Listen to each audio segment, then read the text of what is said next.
ಯೋಜನೆಯನ್ನು ರೂಪಿಸಿಕೊಟ್ಟಿದ್ದು ಪೊಲೀಸರು ಕೂಡ ಬಹಳ ಒಂದು ಪ್ರತಿಷ್ಠೆ.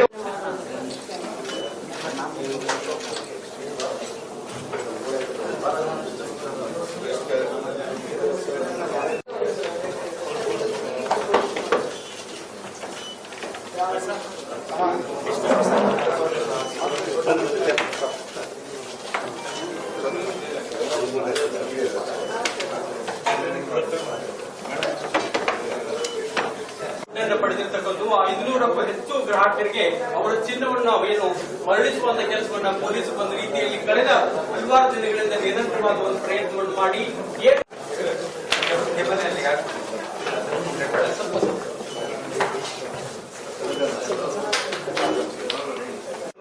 ಡಿವಿಜಿ ಪೊಲೀಸ್ ಅಂತೇಳಿ ಒಂದು ರೀತಿ ಚಿನ್ನದಲ್ಲಿ ಬರೆದಿರ್ತಕ್ಕಂಥ ಡಿವಿಜಿ ಪೊಲೀಸ್ ಅಂತಕ್ಕಂಥ ಒಂದು ಸುವರ್ಣಾಕ್ಷರದಲ್ಲಿ ಬರೆದಿರ್ತಕ್ಕಂಥದ್ದು ತಪ್ಪಾಗಲಾರದು. ಕಾರಣ ಅಂದ್ರೆ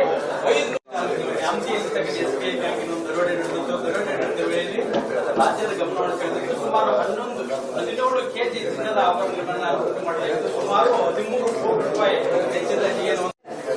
ನಾವೀಗ ದಾವಣಗೆರೆ ಜಿಲ್ಲಾ ಪೊಲೀಸ್ ವರಿಷ್ಠಾಧಿಕಾರಿ ಕಚೇರಿ ಇದ್ದೀವಿ. ವಿಶೇಷವಾಗಿ ನೋಡ್ತಾ ಇರಬಹುದು ನೀವು, ಇದೊಂದು ರೀತಿಯಲ್ಲಿ ಏನು ಚಿನ್ನದ ಅಂಗಡಿ ಇದೆ ಅನ್ನೋ ಅಂತಕ್ಕಂಥ ಒಂದು ವಾತಾವರಣ ತಕ್ಷಣ